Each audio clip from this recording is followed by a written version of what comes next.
ठीक है, तो कल हमने यहां तक पढ़ा था जिसमें हमने बेस्ट फिट लाइन को देखा था, ट्रेनिंग और टेस्टिंग दोनों के ऊपर, है ना। और हमने मॉडल को इवेल्युएट किया था, सारी चीजें हमने बायस निकाला था, मॉडल की परफॉर्मेंस को भी हमने चेक किया था। इसके बाद अब हमें मॉडल को सेव करना था आगे और उसका यूआई बनाना था। तो मॉडल को सेव करने के लिए हम यूज करेंगे जॉबलिब। क्या यूज करेंगे? जॉबलिब। मैंने ये कल बताया था। जॉबलिब के साथ इसका एक फंक्शन होता है जिसका नाम है डंप। क्या नाम है? डंप। डंप के अंदर सबसे पहले मॉडल बताना है, कौन से मॉडल को सेव कर रहे हो, इसका नाम क्या होगा। जैसे मैंने सिंपल लीनियर रिग्रेशन डॉट जॉबलिब, ये एसएलआर की जगह पे आप कुछ भी लिख सकते हो, जैसे सैलरी प्रिडिक्टर, ठीक है, कुछ भी, बट लास्ट में जॉबलिब लगाना नहीं भूलना है। मैं इसको एग्जीक्यूट कर रहा हूं, यहां पे एक फाइल क्रिएट होगी। इसको सेव करने का पर्पस क्या है? सबसे बड़ी चीज देखो, कल को अगर हमें एक सिंगल इनपुट के ऊपर आउटपुट अगर चेक करना है, किसी एक्सपीरियंस के पे सैलरी प्रिडिक्ट करना है, तो क्या हम ये पूरी फाइल रन करेंगे? हमें तो यही करना पड़ेगा, वापस आओ, पूरी फाइल के हर एक सेल को रन करो, देन यू कैन प्रिडिक्ट, ये करना पड़ेगा। अगर हमें ऐसा कुछ नहीं करना कि हमें ये फाइल को अब दोबारा कभी देखना भी ना हो, अगर हमें अब ये फाइल देखना भी ना हो, तो हम इस मॉडल को सेव करते हैं। क्या करते हैं?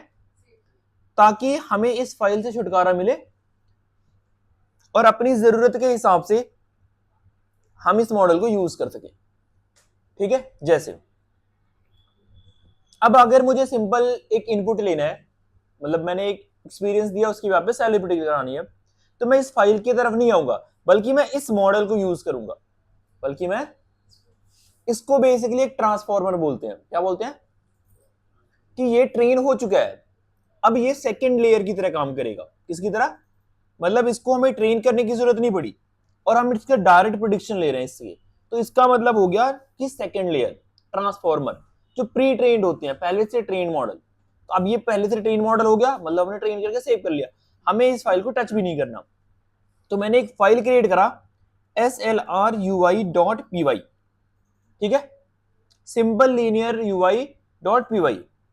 यहां पे मैं इंपोर्ट कर रहा हूं, इंपोर्ट जॉबलिब और model equals to joblib dot load, और नाम क्या है?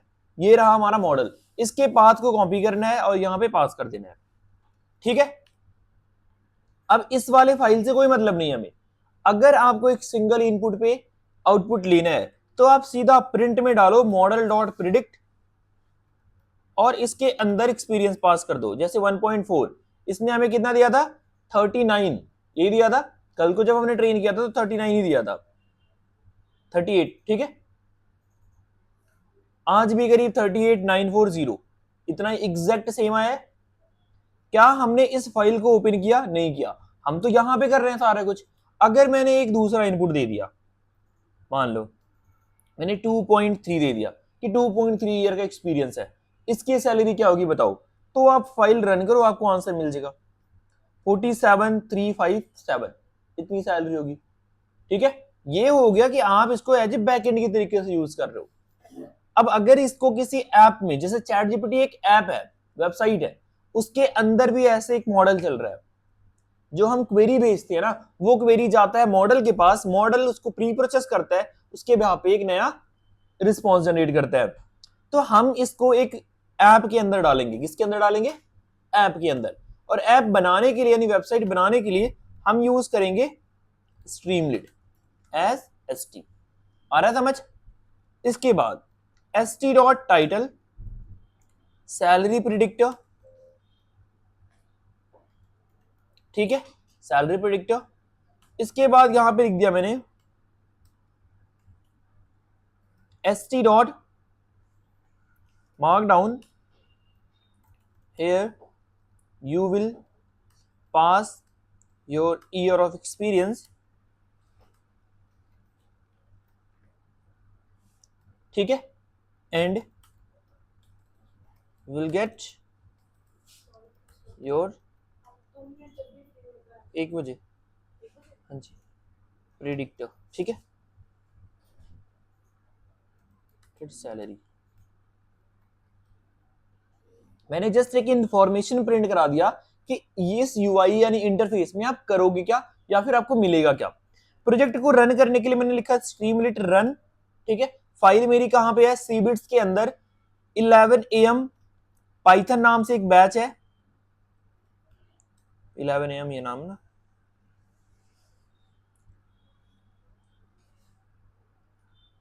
इलेवन एम पाइथन, इसके अंदर एक ml नाम की डायरेक्टरी है, इसके अंदर salrui.py है।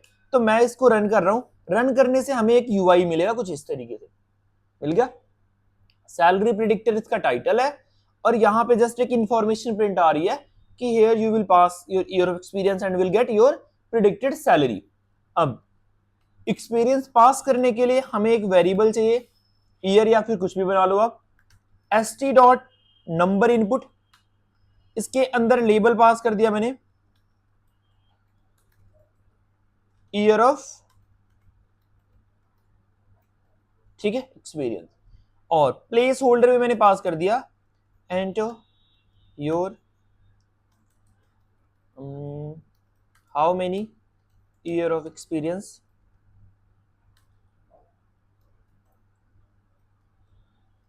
ठीक है, यू हैव। चलो रन, इधर आते हैं और इसको रिफ्रेश करते हैं, यहां पे आ गया how many year of experience you have, ठीक है।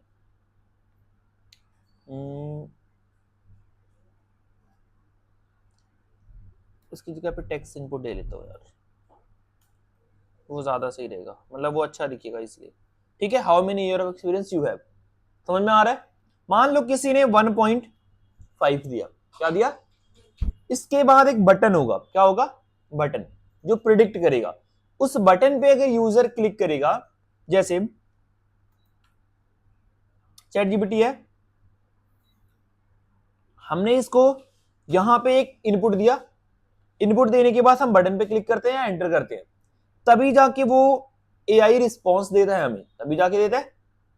हमें भी कुछ इसी तरीके से बनाना है कि एक्सपीरियंस अगर इनपुट में जाएगा तो सैलरी क्या मिलेगी, वो बटन पे क्लिक होने के बाद ही मिलेगा। तो ये चीज करने के लिए मैंने लिखा इफ st डॉट बटन और प्रिडिक्ट नाम की एक बटन बना दिया मैंने, ठीक है। यूजर से आप और भी इंफॉर्मेशन ले सकते हो, जैसे उसका नाम, ठीक है, उसका डिपार्टमेंट, उसके बाद ईयर ऑफ एक्सपीरियंस ले सकते हो, वो आपकी मर्जी है जो आपको बनाना होगा। इसके बाद कुछ नहीं करना, हो गया हमारा मॉडल बन गया। हमें कुछ नहीं करना, जो हमने ये मॉडल को लोड किया था ना, इसी के पास ये ईयर ऑफ एक्सपीरियंस भेज देना है। ये जो मॉडल था इसी को ये year of experience as a input दे देना है। तो यहां पे कॉल करूंगा मैं मॉडल डॉट प्रिडिक्ट, इसके अंदर मैंने पास कर दिया 2D के अंदर, किसके अंदर, दो स्क्वायर ब्रैकेट क्यों लगा रहा हूं, क्योंकि जब मैंने मॉडल ट्रेन किया था तो एक्स का जो डेटा टाइप था वो क्या था, डेटा फ्रेम था, और डायमेंशन क्या था, 2D था। इसका मतलब दो लिस्ट, इसका मतलब दो लिस्ट, आपको ये लगाना पड़ेगा, ये कंपल्सरी है। यहां पे मैंने पास कर दिया फ्लोट ऑफ ईयर, क्योंकि ये टेक्स्ट इनपुट है, इसका डेटा टाइप क्या होगा, एसटीआर होगा, क्या होगा, एसटीआर। तो आपको उसको कन्वर्ट करना पड़ेगा किसके अंदर, नंबर यानी फ्लोट या इंट के अंदर। अब user will pass like this, यानी कि डेसिमल वैल्यू भी पास कर सकता है, तो आपको उसको फ्लोट में रखना है, ना कि इंट में रखना है। अगर इंट रखोगे तो ये डॉट के बाद की वैल्यू रिमूव हो जाएगी, इसलिए फ्लोट रखना है। समझ में आ रहा है हर चीज के पीछे का लॉजिक। इसके बाद इसको स्टोर करा दो आप आउटपुट के अंदर, किसके अंदर, आउटपुट। और यहां पे मैंने लिखा st डॉट राइट आउटपुट। चलो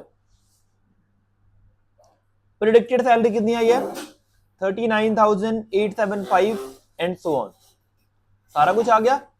अब हमें सब कुछ से तो मतलब है नहीं, हमें सिर्फ इतना और लास्ट की दो डिजिट चाहिए। 58 पैसा हो सकता है, अगर 58 जीरो हो गया तो मतलब 50 रुपए 80 पैसा, तो हम सिर्फ पॉइंट के बाद दो नंबर ही रिटर्न कराएंगे। तो मैं क्या करता हूं,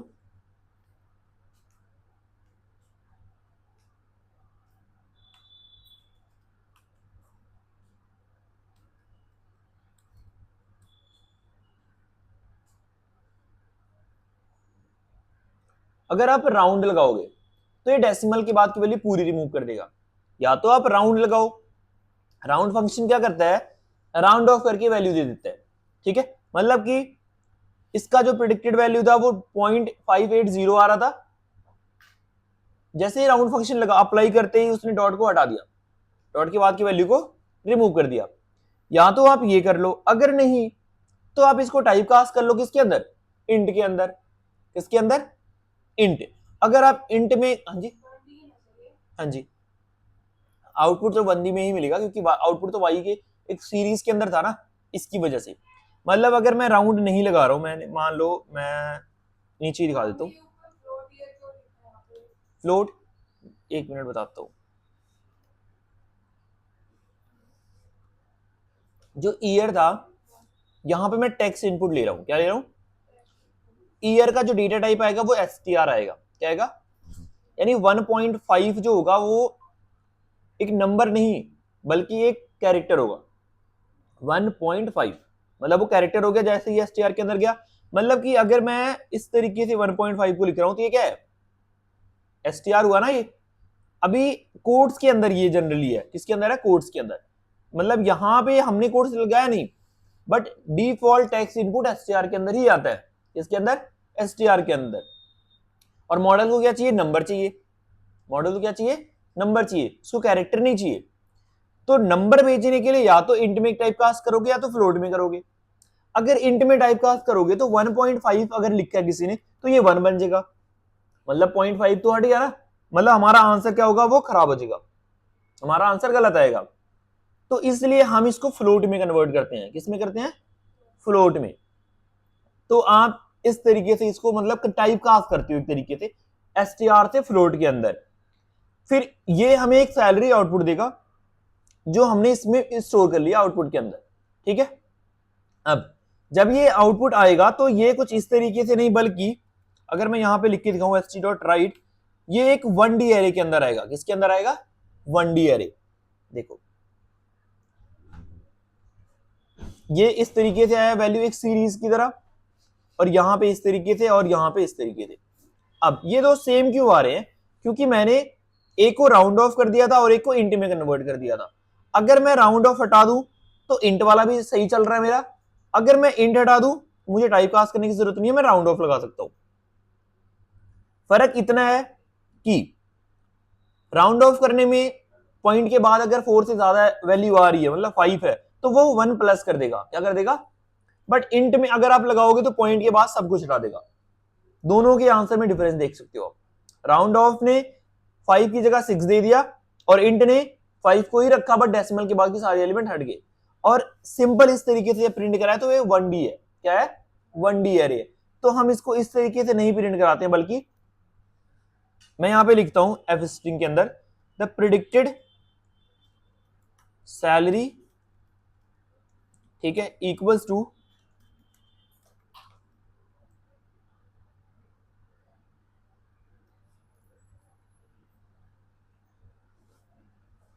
ठीक है, the predicted salary equals to 39,876 rupees.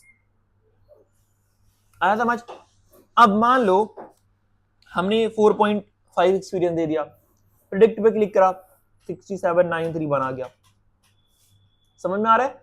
तो आप इसको जस्ट इस तरीके से यूज करते हो। अब ये तो हमारे लोकल सिस्टम पे चल रहा है, किस पे चल रहा है, लोकल सिस्टम पे। अगर हम जैसे मान लो तन्नू को अगर ये यूज करना है तो या तो ये कोड पूरा रन करें अपने सिस्टम में, तभी रन कर सकते हैं, मतलब तभी उनको ये यूआई दिखेगा। नहीं तो हमारे पास दूसरा ऑप्शन क्या, हम इसको डिप्लॉय कर दें। क्या करें, डिप्लॉय का मतलब हम इसको प्रोडक्शन में डाल दें। अभी ये जा रहे हो सर आप, अभी ये डेवलपमेंट में चल रहा है, किस में चल रहा है, छोटी सी रिक्वेस्ट थी, अगर आपकी क्लास में कोई डिजर्विंग स्टूडेंट्स है ना, उनको मास्टरमाइंड ग्रुप में ऐड कर देना। ठीक है sir, just tell them the rules and we can add them too, so we can have a mastermind group for both of the classes. ठीक है सर, Thank you. ठीक है। अभी जैसे ये एक बेसिकली डेवलपमेंट में चल रहा है, किस में चल रहा है, डेवलपमेंट में। मतलब एक डेवलपर इसका सारा टेक केयर कर रहा है, वो रन भी कर रहा है, उसको इवेलुएट भी कर रहा है, सब कुछ। अगर इसके परफॉर्मेंस को चेक करना है तो वो यहीं से चेक करेगा। मान लो सब कुछ ये पास हो गया, अब इसको प्रोडक्शन में डालना है। प्रोडक्शन में डालने के लिए हमें इसको डिप्लॉय करना पड़ेगा। डिप्लॉय का मतलब किसी क्लाउड सर्वर पे लेके जाना पड़ेगा। किसके ऊपर, क्लाउड सर्वर के ऊपर। तो हम क्या करेंगे, हमें इसको डिप्लॉय करने के लिए कोड लिखना पड़ेगा। क्या लिखना पड़ेगा, कोड। जैसे मान लो हमारे पास गिटहब होता है, गिटहब के बारे में पता है सभी को, नहीं पता होगा, ठीक है, मतलब ये रहा गिटहब, मुझे उस कोड को इस गिटहब के ऊपर डालना पड़ेगा। उसके बाद मैं उसको जीसीपी पे डालू, एडब्ल्यूएस पे डालू, फ्री के क्लाउड, रेंडर, वर्सल, नेटलिफिक, कहीं पे भी डालू, ये लाइव हो जाएगा। बट उससे पहले मुझे इसको गिटहब के ऊपर डालना पड़ेगा। कैसे डालते हैं वो दिखाता हूं मैं आपको। देखो, मैंने यहां से एक रेपो क्रिएट किया, इस प्लस बटन पे जाके न्यू रेपोजिटरी पे नाम दिया, और नाम दे दिया मैंने इसका सैलरी प्रिडिक्टर। क्या नाम है इसका, ठीक है। क्रिएट रेपोजिटरी पे क्लिक कर दिया, इससे हमारे पास एक रेपो क्रिएट हो गया, ठीक है, मतलब एक रेपो इनिशियलाइज होके बन के ओके हो गया, जिसके अंदर हमारा सारा कोड आएगा, इसके अंदर हमारा सारा कोड आएगा। दोबारा चलते हैं। अब मैं क्या करता हूं, इस प्रोजेक्ट को कॉपी करके लेके आऊंगा, कहां गया,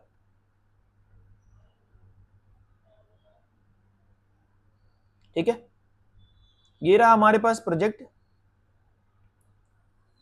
11 AM पाइथन कहां है, ये रहा, ठीक है, ये रहा वो प्रोजेक्ट। मैंने इसको कॉपी किया, पूरे प्रोजेक्ट को कॉपी कर लिया, मैं चलाया डेस्कटॉप के ऊपर। किसके ऊपर, मैं अंदर नहीं बना रहा हूं, मैं चलाया डेस्कटॉप के ऊपर, ठीक है। मैंने यहां पे एक नाम क्रिएट किया, सैलरी प्रिडिक्टर, किस नाम से, सैलरी प्रिडिक्टर नाम से फोल्डर क्रिएट किया, ठीक है। इसको ओपन किया, जो भी कॉपी किया था सारा पेस्ट कर दिया। मैं इसको ओपन कर रहा हूं अब विजुअल स्टूडियो के अंदर। किसके अंदर, विजुअल स्टूडियो या टर्मिनल, किसी के अंदर भी खोल सकते हो। तो मैंने इसको खोल लिया विजुअल स्टूडियो के अंदर, मैं गया फाइल के ऊपर, ठीक है, ओपन फोल्डर। ओपन फोल्डर करने की बजाय मैंने एक न्यू विंडो क्रिएट किया, नया ऐप, मतलब ओपन कर दिया मैंने इसको, और मैं गया फाइल के ऊपर, ओपन फोल्डर के ऊपर गया, मेरी डायरेक्टरी कहां पे थी, डेस्कटॉप के ऊपर। डेस्कटॉप पे मैं यहां से नेविगेट करूंगा, और नाम क्या था इसका, सैलरी प्रिडिक्टर। मैंने इसको सिलेक्ट किया और ओपन कर दिया, ठीक है, सारा कोड यहां पे आ गया, सारा का सारा कोड आ गया। अब मुझे कुछ नहीं करना, सिंपली मुझे एक requirement.txt क्रिएट करनी है। क्या क्रिएट करनी है, requirement.txt, requirement.txt। क्यों क्रिएट किया ये बताता हूं।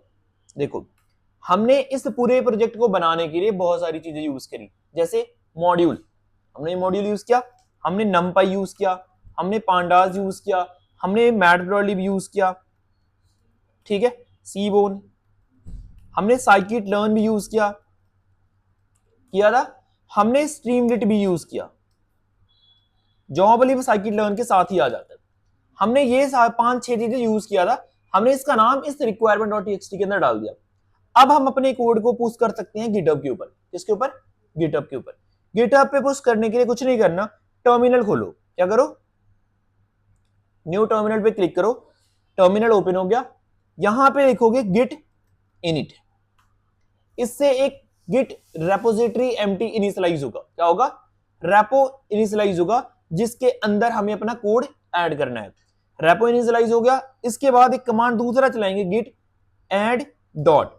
गिट ऐड डॉट का मतलब होता है ये जो 4 फाइलें हैं ना, ये चारों के चारों फाइलें मेरी गिटहब के ऊपर चली जाएंगी। गिट ऐड कर दिया। सेकेंड, हम जैसे हम एसक्यूएल के अंदर कमिट करते हैं तभी जाके वो ट्रांजेक्शन जो होती है वो हमारे डेटाबेस के अंदर दिखती है। यहां पे भी हमें ऐड करने के बाद कमिट करना पड़ेगा। क्या करना पड़ेगा, तभी जाके वो परमानेंट हमारे सर्वर के ऊपर दिखेगी। तो गिट कमिट -m और एक मैसेज देना है छोटा सा, कुछ भी, जैसे इनिशियल, ठीक है, कमिट, सब कुछ आ गया। इसके बाद ये जो कोड था वो किस रेपोजिटरी के अंदर डालनी थी, उस रेपोजिटरी को हमें ऐड करना पड़ेगा। यही रेपोजिटरी थी हमने जो क्रिएट किया, ये रहा इसका यूआरएल, ठीक है। इस यूआरएल को कॉपी करो, इसके बाद आ जाओ टर्मिनल के ऊपर, यहां पे कमांड चलाओगे गिट रिमोट ऐड ओरिजिन, और जो कॉपी किया है कोड उसको एंटर कर दो।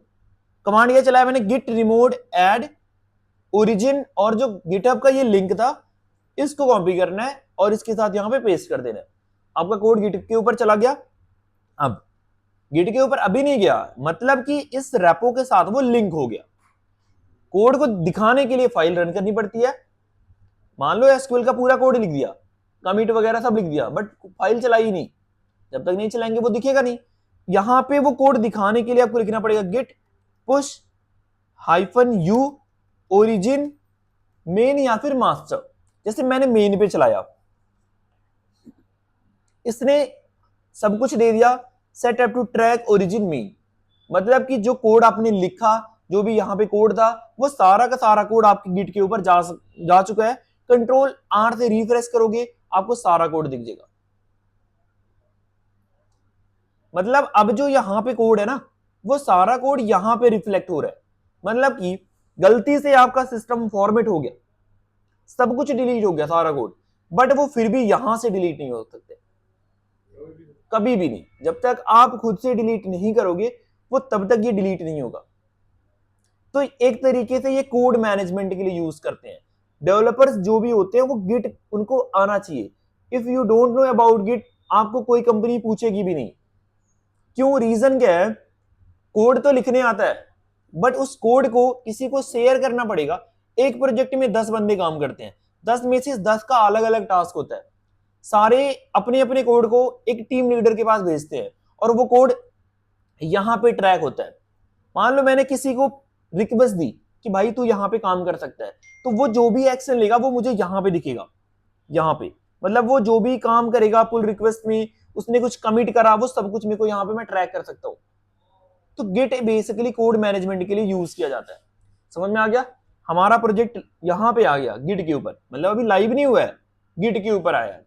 अब लाइव करने के लिए आपके पास 3-4 फ्री के क्लाउड सर्वर है, जैसे रेंडर, लिख लो नाम, रेंडर, वर्सल, नेटलिफी। ठीक है, ये 3 बेसिकली रेंडर, ठीक है, रेंडर, वर्सल VERCEL और नेटलिफी, ये 3 फ्री के हैं। आप इनके अलावा GCP या AWS भी यूज कर सकते हो इफ यू वांट, बट वो चार्ज लेते हैं। नेटलिफी, नेटफ्लिक्स नहीं, ना ही नेट मिरर, नेटलिफी मैं पहले बता रहा हूं। ठीक है, कुछ लोग नेटलिफी आपकी जगह पे नेट मिरर लिख दें और नेटफ्लिक्स लिख दें, तो एडिक्टेड वाले। ठीक है, हमारा जो प्रोजेक्ट होगा वो यहां पे लाइव होगा। कहां पे? रेंडर के ऊपर। देखो, जब आप पहली बार आओगे ना, तो ये लॉगिन करने के लिए बोलेगा स्टार्ट फॉर फ्री। आपको अपने गिट के साथ लॉगिन करना है, इसके साथ, बट उससे पहले गिट पे अकाउंट बना होना चाहिए। तो वो कैसे बनाते हैं वो मैं कल दिखा दूंगा मैं। इसके बाद आप डैशबोर्ड पे जाओगे। डैशबोर्ड पे आपके पहले से जो प्रोजेक्ट लाइव होंगे वो यहां से ट्रैक कर सकते हो। नया कोई प्रोजेक्ट लाइव करना है, न्यू पे क्लिक करना है। वेब सर्विस है, स्टैटिक है, कैसा प्रोजेक्ट है ये आपको पता होगा। मतलब स्टैटिक का मतलब जो रिस्पॉन्सिव नहीं होता है, जो एक पेज होता है। वेब सर्विस का मतलब जो रिस्पॉन्सिव होता है। जैसे हमारे प्रोजेक्ट की खासियत क्या है, बटन पे क्लिक करने की बाद वो हमें रिस्पॉन्स दे रहा है, मतलब कि वो एक पूरी की पूरी वेबसाइट है। अगर स्टैटिक होता तो जैसे ये वाली है, इसके किसी बटन पे क्लिक होने पे कुछ भी नहीं होता। अगर बटन पे क्लिक होने पे कुछ हो रहा है, इसका मतलब वो रिस्पॉन्सिव है। तो आप उसको, अगर वो रिस्पॉन्सिव है तो वेब सर्विस में डालोगे। किसमें डालोगे? वेब सर्विस में। मतलब HTML का कोई सिंपल पेज है, स्टैटिक वेबसाइट होगी, रिस्पॉन्सिव वेब सर्विस होगी। तो वेब सर्विस पे क्लिक करना है। इसके बाद अब यहां पे पहले से कुछ प्रोजेक्ट मेरे आ रहे हैं, आपका कुछ नहीं आएगा, बिल्कुल खाली। इस क्रेडेंशियल पे क्लिक करना है। ठीक है, आफ्ताब आलम जो भी आपका गिट होगा उसके साथ क्लिक करना है और कॉन्फ़िगर इन गिटहब। ठीक है, अरे यार,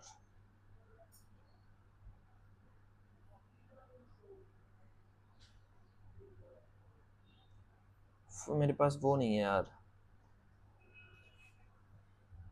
कोड के थ्रू कर लेता हूं। ठीक है, मतलब ये वेरीफाई करने के लिए बोलता है, तो चलते हैं इधर।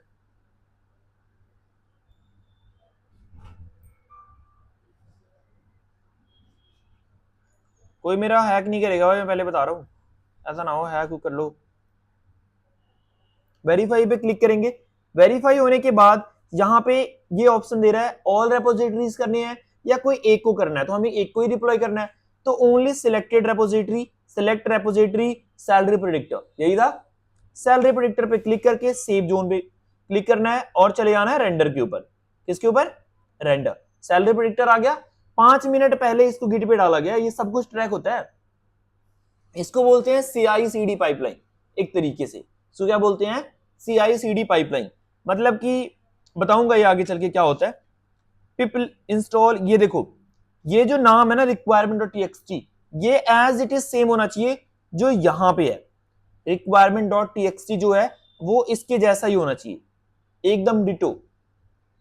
ठीक है, अगर गलत है तो आप इस यहां से चेंज करो, नहीं तो फिर आप यहां पे चेंज करो। आपके पास 2 ऑप्शन है, जहां से भी करना हो। उसके बाद फ्री का, फाइल को रन करने का स्टार्ट कमांड क्या है? मतलब जब मैं टर्मिनल से इसको रन कर रहा हूं तो मैं इसको एक कोड पे रन कर रहा हूं ना।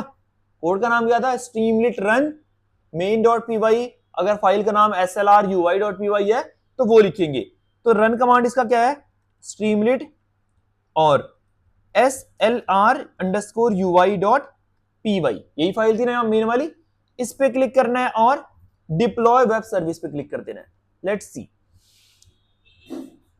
अभी ये सारी की सारी रिक्वायरमेंट इंस्टॉल करेगा जो भी उस फाइल के अंदर है requirement.txt के अंदर। उसके बाद प्रोजेक्ट को लाइव करेगा।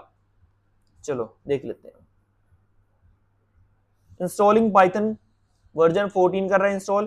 ठीक है, अब ये requirement.txt इंस्टॉल कर रहा है। कैसे? यहां पे देख सकते हो, रनिंग बिल्ड कमांड पिप इंस्टॉल -r requirement.txt, ये कमांड चल जाएगा।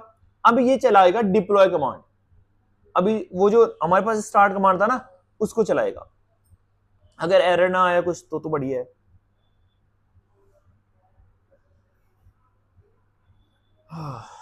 देखो, अपलोडिंग बिल्ड इंस्टॉल हो गया सब कुछ। अब ये कर रहा है अपलोडिंग, मतलब कि वो वाला कमांड चलाएगा, क्या कहते हैं जो मैंने स्ट्रीमलिट वाला लिखा था। Setting web by default based on available CPU in the instance, मतलब जो फ्री में है, ये सारे फ्री चल रहे हैं ना।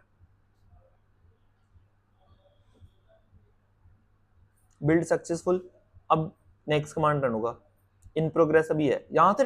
मतलब अब ये सारी लॉग्स फाइल चेक कर रहे हो और ये समझ में आपको आनी चाहिए, ये सब आपको पता होना चाहिए। अब देखो, रनिंग स्ट्रीमलिट रन slrui.py, ये मैंने वही नाम लिखा है जो यहाँ पे फाइल का नाम है मेन वाली। ये नहीं कि आप main.py लिख दो, फिर आपको एरर देता रहेगा और आप एरर में घूमते रहोगे। ठीक है, मैं पहले बोल रहा हूं इसलिए। ये तो नहीं सोच रहे कौन याद रखेगा इतना सारा स्टेप, है ना सर? मुश्किल है सर, इतना इजी नहीं है सर। अभी तो स्टार्ट है, अभी तो पहला मॉडल है जो मैं डिप्लॉय करवा रहा हूँ सीधा। ठीक है, इन प्रोग्रेस, अभी ये लाइव होने वाला है। लाइव होने के बाद इस लिंक पे कोई भी क्लिक करेगा, इजीली वो इसको एक्सेस कर सकता है, इस पूरे प्रोजेक्ट को। कोई भी एनीवन, फ्री ऑफ कॉस्ट। ठीक है, डिटेक्टेड, अभी यहाँ पे लाइव लिखा हुआ आ जाएगा।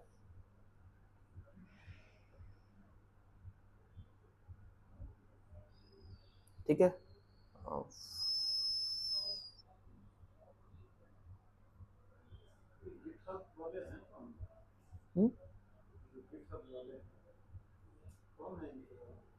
ओनर आई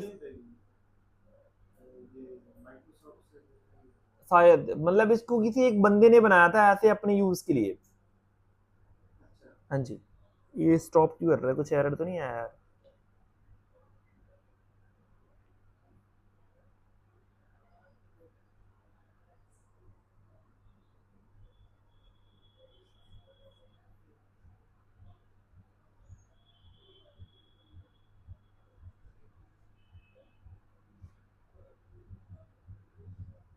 ओह शिट यार,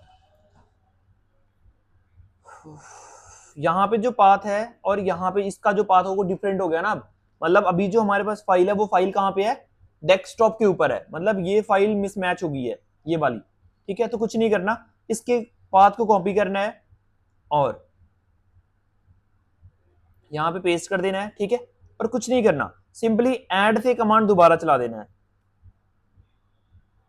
बस। और अभी जो हमने वहां चेंज किया ना वो ये ऑटोमेटिकली ट्रैक कर लेगा।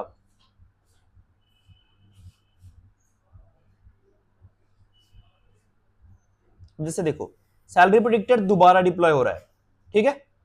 अभी ऑटोमेटिक यहाँ पे चेक कर लेगा इनिशियल कमिट अभी हुआ है, ये क्या बोल रहा है, इनिशियल कमिट अभी जस्ट हुआ है। मतलब गिटहब पे कुछ भी चेंज होगा ना, मतलब जैसे हम कोई प्रोजेक्ट बना देते हैं, अपडेट आता है तो वो अपडेट सबसे पहले गिटहब पे आता है, उसके थोड़ी देर बाद हमारी वेबसाइट के ऊपर दिखता है, क्योंकि पहले गिट उसको पूरा का पूरा मैनेज करता है, फिर जाके जो सर्वर होता है उसके पास जाता है, और सर्वर उसको पहले अंडरस्टैंड करेगा, देन जाके वो हमारे पेज के ऊपर लाइव करेगा, ठीक है। तो अभी जो मैंने कोड में चेंज किया था वो इसको पता लग गया कि अभी जस्ट इनिशियल कमिट हुआ है, अभी तुरंत इसको तुरंत पता लग गया।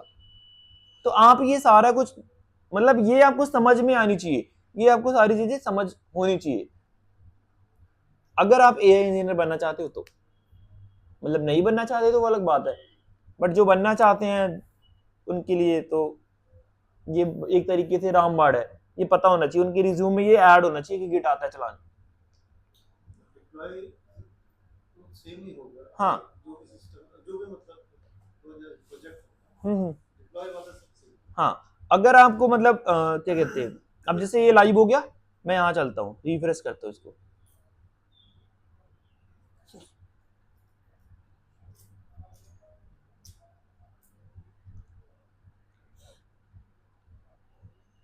फ्री की चीजें हैं तो थोड़ी स्लो होती हैं, तो ये मतलब ऐसा नहीं सोचना कि स्लो चल रहा है। अब कहाँ पे एरर दिया इसने यार, सीबिट्स desktop salary predictor,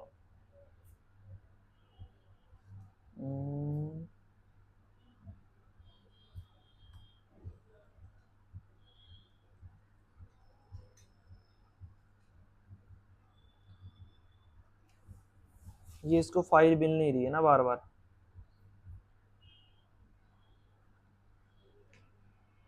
file not found का एरर दे दिया इसने।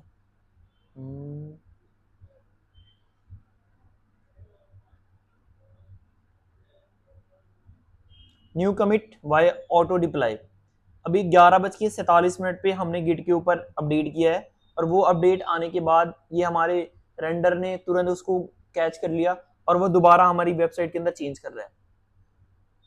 तो हमने जो गिट पे चेंज करा वो चेंज ऑटोमेटिक यहाँ रिफ्लेक्ट होता जा रहा है, और यहाँ पे भी हम ट्रैक कर सकते हैं कि अभी हमने SLR UI के अंदर अभी जस्ट 1 मिनट पहले ही, मतलब 1 मिनट भी नहीं हुआ, हमने चेंज करा है, यहाँ पे वो टाइम दिख रहा है, आप देख सकते हो नाउ।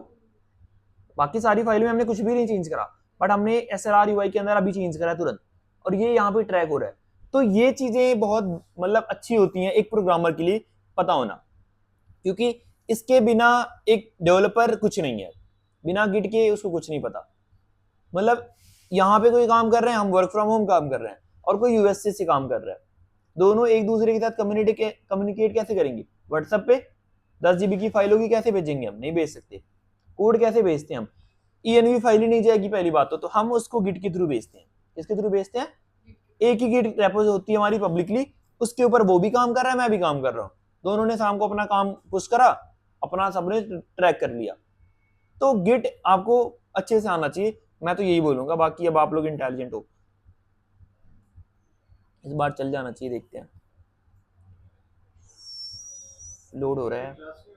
हाँ गिट की लगाऊंगा, एक्स्ट्रा एक बार लगाऊंगा, एक दिन पूरा गिट की लगा दूंगा।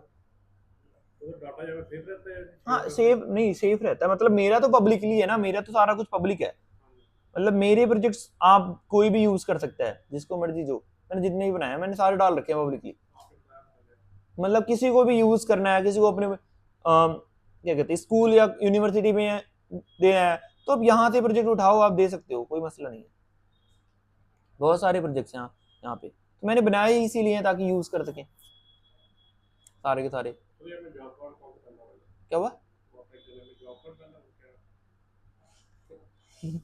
जैसे देखो लाइव हो गया, मैं यहाँ पे 1.4 एक्सपीरियंस दे रहा हूँ, प्रिडिक्ट करके हमें एक सैलरी देगा, सैलरी दे दिया इसने।